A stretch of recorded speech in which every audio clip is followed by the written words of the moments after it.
mas também tendo em vista a situação de verdadeira penúria financeira que se encontram os municípios brasileiros. Pois essa crise dos municípios, a crise financeira sentida por muitas cidades de todo o país, intensificada pelas dificuldades de repasse dos recursos da União e limitações orçamentárias, resultou num episódio no meu estado, o Rio Grande do Sul, que merece atenção. Além dos recentes cortes de gastos duros feitos na Prefeitura de Porto Alegre, a capital, no município de Igrejinha, o prefeito Joel Wilhelm, do meu partido, um município localizado a pouco mais de 90 quilômetros da capital, na região do Vale do Paranhana, ele foi obrigado a reduzir em 15% o próprio salário e também do vice-prefeito e dos secretários municipais.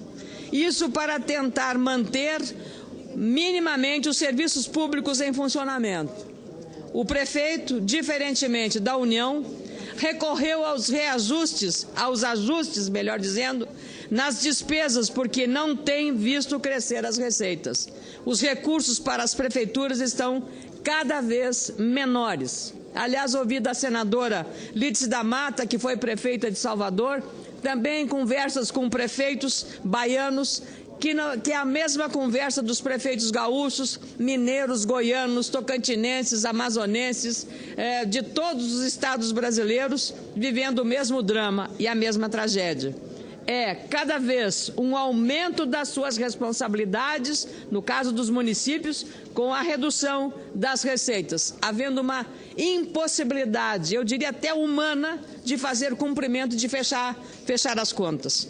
Só do imposto sobre operações relativas à circulação de mercadorias e prestações de serviços de transporte interestadual, intermunicipal e de comunicação, a queda da arrecadação em agosto para esse município foi de R$1 milhão em relação ao mês de julho. A queda prevista para setembro é de R$500 mil. A solução extrema do prefeito para economizar R$200 mil por mês inclui a redução de 10% dos vencimentos dos cargos em comissão, extinção de 9 dos 77 cargos comissionados e o fim das gratificações para servidores concursados.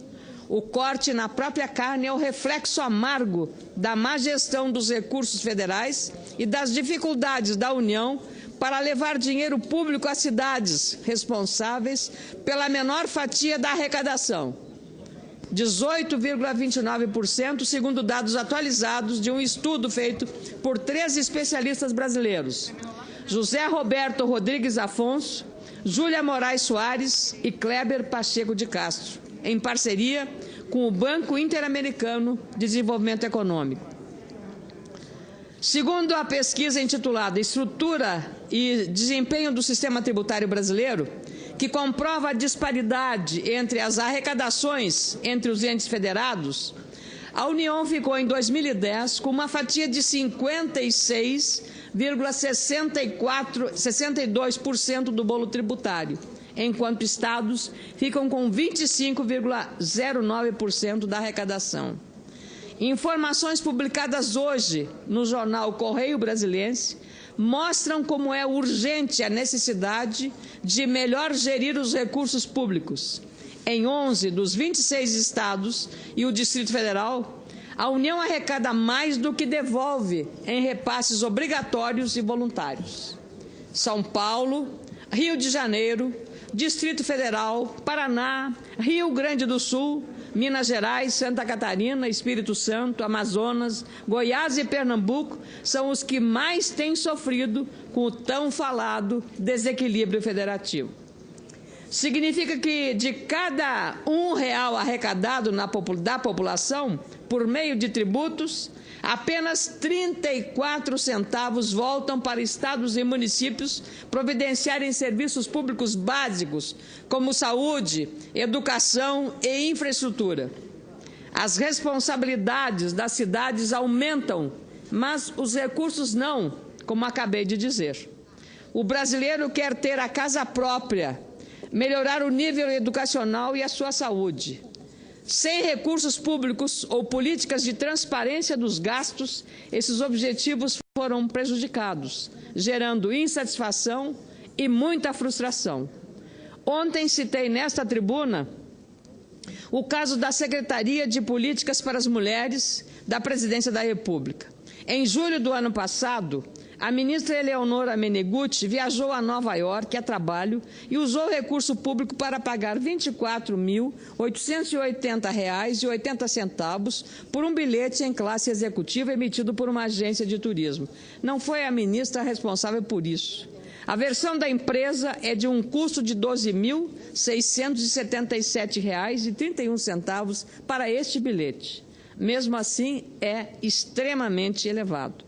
É um valor 8 vezes superior a de bilhete para o mesmo destino que poderia ter sido comprado via internet e com antecedência. O governo admitiu a falha.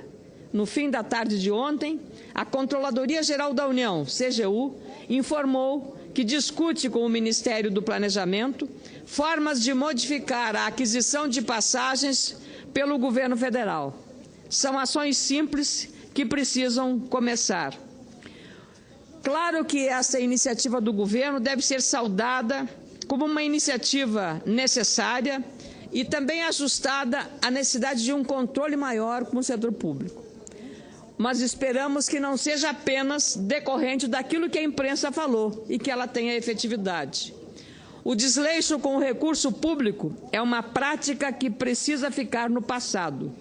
Gastança e falta de transparência não combinam com as necessidades do Brasil real. Um país com uma estrutura federativa complexa como a nossa não pode ficar refém da má gestão financeira, nem de ações isoladas e extremas, como as do município de Igrejinha, citadas no início do meu pronunciamento. Por isso, o debate sobre o orçamento impositivo, que se intensifica na Câmara Federal, presidida pelo deputado Henrique Eduardo Alves, é extremamente oportuno e válido neste momento. Enquanto os parlamentares decidem o rito de votação do parecer à proposta de emenda à Constituição 565-A06 do Senado Federal, que institui a obrigatoriedade da execução das emendas parlamentares individuais, esta Casa pode apresentar avanços sobre o destino de recursos para melhorar a execução dos serviços públicos.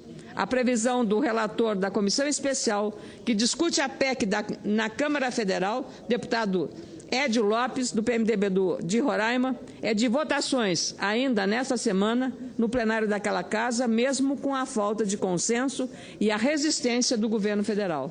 Está claro e evidente que o atual modelo orçamentário abre brechas para gastos excessivos ou a má aplicação dos recursos públicos. Sabe-se que é uma ilusão um orçamento completamente impositivo, em que todo gasto será feito exatamente como planejado. Alguns gastos que não são programados, podem surgir, são as chamadas emergências. Esse debate deve estar presente também entre os administradores das finanças públicas, o gestor do contribuinte, dos recursos de todos nós. Tanto o governo federal quanto o Poder Legislativo devem se envolver nesse debate e avançar com proposições concretas realizáveis. Atualmente, o orçamento é apenas autorizativo. Significa dizer que o governo pode cumprir ou não a previsão aprovada por esta Casa ou pelo Congresso Nacional para gastos que não são obrigatórios, como os investimentos. Mesmo que deputados e senadores apresentem emendas para favorecer estados e municípios, prefeituras podem ficar sem o dinheiro prometido para a melhoria de projetos básicos de saúde, educação, saneamento e infraestrutura por determinação e vontade do governo federal. É um atraso institucional, um desrespeito ao trabalho dos senadores e dos deputados que estão aqui para ajudar na liberação real de recursos federais para as cidades e para os estados, além de contribuir para a aprovação de propostas legislativas. Esta é a nossa missão, esta é a nossa responsabilidade constitucional. Entendemos que o cobertor é curto, as limitações financeiras, às vezes, impõem dificuldades e muitos desafios. Por isso, o controle orçamentário deve ser o mais eficiente possível, planejado, cuidado e executado. Essa é a essência de uma proposta de emenda constitucional, a PEC 17, de autoria do falecido ex-senador e ex-vice-presidente José Alencar. Essa proposta, que fiz questão de reapresentar nesta Casa, insere dispositivo na Constituição para tornar obrigatória a execução da programação orçamentária decorrente de emendas de parlamentares. É o mesmo debate que está acontecendo agora na Câmara Federal. O atual modelo orçamentário é uma peça de ficção. A União faz de conta o que bem entende sobre as decisões do Congresso Nacional, inclusive, claro, em relação às emendas parlamentares. E não é sobre este governo, todos os governos.